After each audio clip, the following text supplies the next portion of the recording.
Bonjour madame. Est-ce que, pour commencer, vous pouvez nous donner un peu le sens de votre présence ici aujourd'hui, et notamment dans un contexte géopolitique particulièrement mouvementé? Ces commémorations prennent un sens tout particulier? D'abord, vous me trouverez toujours à toutes les commémorations, parce que je pense que venir commémorer le sacrifice de ceux qui se sont battus pour notre liberté, dont nous continuons à bénéficier bien entendu aujourd'hui, est un devoir pour tout patriote.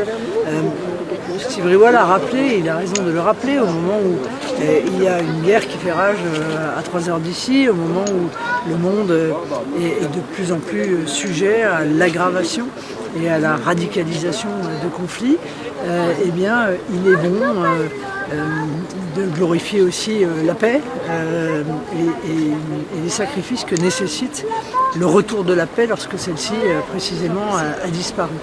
Donc c'est vrai qu'en ce moment, ces commémorations ont une valeur particulière. Comment vous vous positionnez par rapport à tous ces pays européens, la France notamment, l'Allemagne aussi, qui réinvestissent dans leur armée pour se prémunir, se protéger d'un éventuel conflit? Vous savez, moi je ne vais pas aujourd'hui contester la décision de réarmement de la France, étant donné qu'elle a été désarmée, ce qui n'est pas le cas quand même, mais d'un armement plus performant, plus efficient, puisque depuis la première fois où je me suis présenté à l'élection présidentielle, j'ai réclamé justement l'augmentation du budget de la défense. Parce que, encore une fois, la France a aussi est dotée de la puissance nucléaire et que ceci, en quelque sorte, nous oblige à avoir un niveau de défense qui soit à la hauteur des choix qui ont été faits par le passé. Donc je ne peux que me réjouir de cela et puis il y a également derrière une industrie de l'armement française qui est particulièrement performante et que évidemment beaucoup de Français souhaitent soutenir.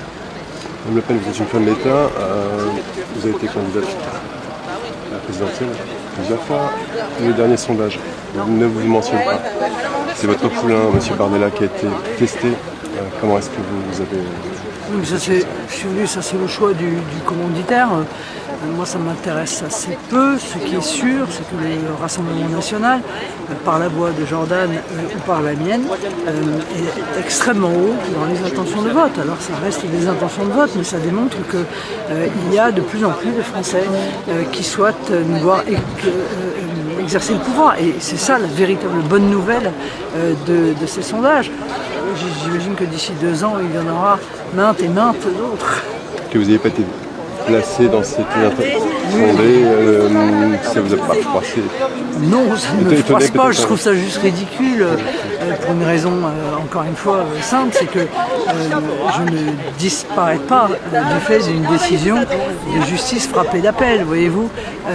Voilà, si c'était si simple que ça réjouirait certainement mes adversaires. Mais croyez-moi, je suis là, bien là, et plus combatif que jamais. Merci beaucoup. Merci.